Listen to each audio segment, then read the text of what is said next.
Kasus antara Mayang dan salah satu brand skincare ini sudah mulai masuk ke ranah hukum. Beliau ini sebenarnya ingin menunjukkan bahwa kehidupan setelah Vanessa ini tiada, mereka masih baik-baik saja. Mungkin bagi anak seumur dia ini merasa jadi kayak, kok malah aku ya yang akhirnya jadi harus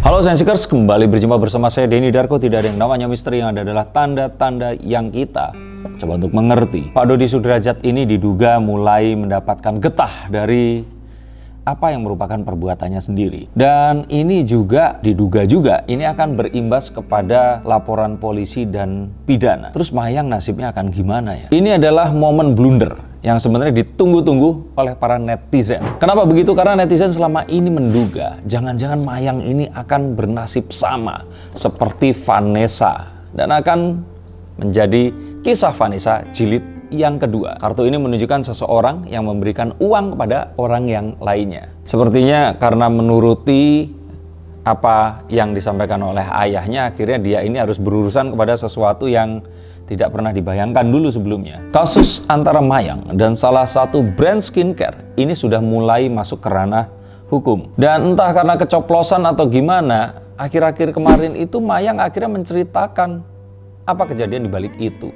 Jangankan dari pihak skincare-nya, saya aja bingung saat tahu tentang masalah review Mayang yang dahulu itu. Apa mungkin dan masuk akal skincare yang dipergunakan kurang dari 24 jam masa sudah bisa menghasilkan wajah yang breakout? Kalau reaksi alergi ya iyalah ya, karena ya orang kan beda-beda. Tapi breakout itu kan sesuatu namanya juga breakout, dari dalam tuh keluar, dan itu pasti butuh waktu. Dan kenyataannya saat itu Mayang mengutarakan dan membuka fakta bahwa dia sebenarnya belum pernah memakai skincare yang dimaksud. Dan dia akhirnya memberikan testimonial dan disuruh mereview ini karena disuruh oleh siapa coba? Meskipun kata-kata yang dipilih oleh Mayang di situ adalah aku juga nggak enak sama Dedi, tapi yang sebenarnya dirasakan oleh Mayang ini jelas adalah perasaan takut. Mayang saat ini hanya punya Pak Dodi. Puput dan Cika itu sudah tidak ada lagi dalam kehidupan Mayang. Sang kakak sudah meninggal. Sehingga saya pikir sih instingnya adalah ya jangan bikin masalah atau marah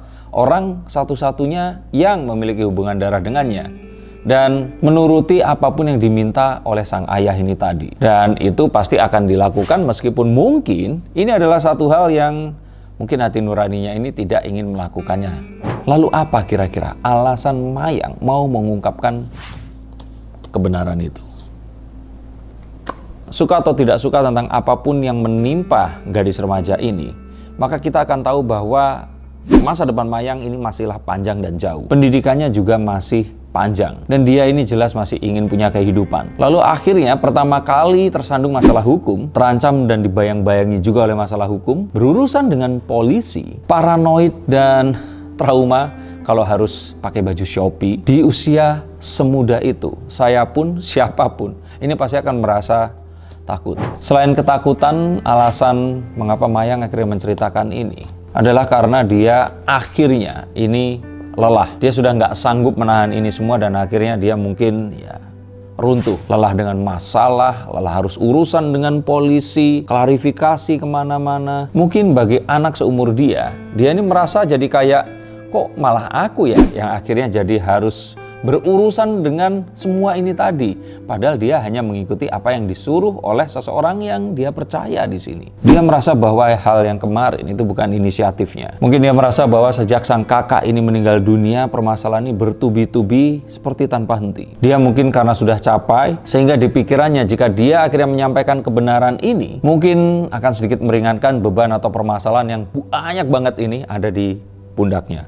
Mungkin buat beberapa orang yang ingin mencari sensasi, kantor polisi ini mungkin jadi seperti tempat favorit saat dia harus dipanggil, dimintai keterangan, gegara dilaporkan. Tapi saya merasa jika dari awal Mayang ini step forward atau akuin saja apa yang ini terjadi, menyampaikan kebenaran sejak dari awal, pihak Ten Skin pun ini di sini sudah menawarkan jalan damai dan penyelesaian secara baik-baik. Semuanya nggak akan sampai sejauh ini. Tapi sekali lagi, Daddy oh Daddy ini ingin melaporkan balik, menempuh jalur hukum, dan seakan-akan egonya ini terlalu tinggi untuk meminta maaf dan melakukan perdamaian. Apakah ini karena Daddy atau Daddy salah memilih kuasa hukumnya? Dan saya pikir kalaupun sekarang ini ingin berubah karena dinasehati oleh seseorang dan memilih untuk berdamai, sepertinya kok sudah menjadi bubur. Pihak skincare sendiri mungkin sudah merasa kecewa. Belum lagi kerugian yang terjadi saat review Mayang ini ditelan mentah-mentah mungkin oleh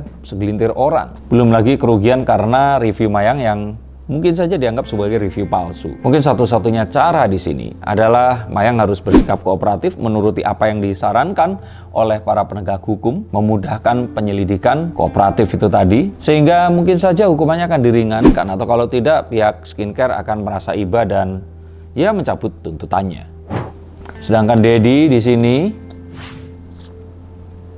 jika nanti terbukti ternyata Mayang yang sebenarnya nggak mau melakukan ini, tapi terpaksa dia melakukannya karena disuruh oleh seseorang, dengan adanya bukti baru yang merupakan keterangan anaknya sendiri bahwa Pak Dodi lah dalang dibalik ini semua, yang meskipun awalnya Mayang ini nggak mau melakukan hal itu karena Mayang belum pernah memakai produknya, tapi karena disuruh langsung review oleh dedinya ini, maka Mayang yang sebelumnya ini mendapatkan tuduhan pencemaran nama baik, bisa jadi ada penambahan pasal di sini, di mana beliau ini atau Dedi ini bisa dikenakan pasal 55 KUHP dengan tuduhan yang melakukan, turut melakukan dan menyuruh melakukan. Tapi sebenarnya kalau mau kita cari tahu apa sih sebenarnya motif dari Daddy ini melakukan apa yang Mayang katakan. Kalau saya bilang sih ini sesimpel ego ya.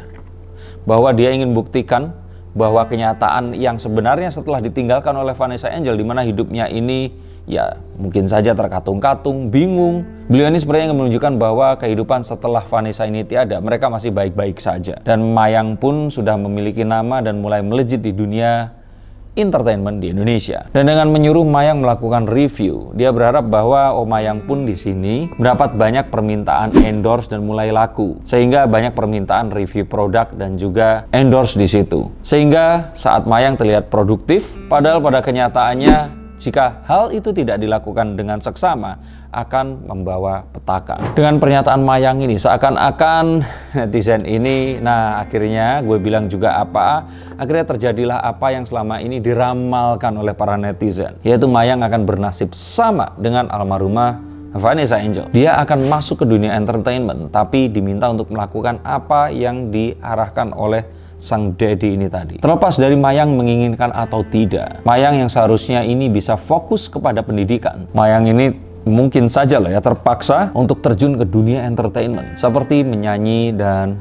bermain film. Tapi saya bilang nggak cuman Mayang yang harus kooperatif, tapi Daddy pun juga harus kooperatif dan tunduk pada apapun nanti yang akan terjadi. Karena jika hal itu tidak berhasil untuk dilakukan dan Daddy ini terseret menjadi tersangka, maka ini hanya akan menjadi momen pembuka kasus-kasus yang lainnya. Akan lebih banyak lagi permasalahan yang muncul. Inilah saatnya Daddy ini harus menurunkan ego, bersikap kooperatif, jangan lagi seperti kemarin yang menolak berdamai dan menolak untuk meminta maaf. Terlebih di sini posisinya sudah diberatkan oleh pernyataan yang dibuat oleh anak kandungnya sendiri. Bagaimana menurut pendapat kalian semua?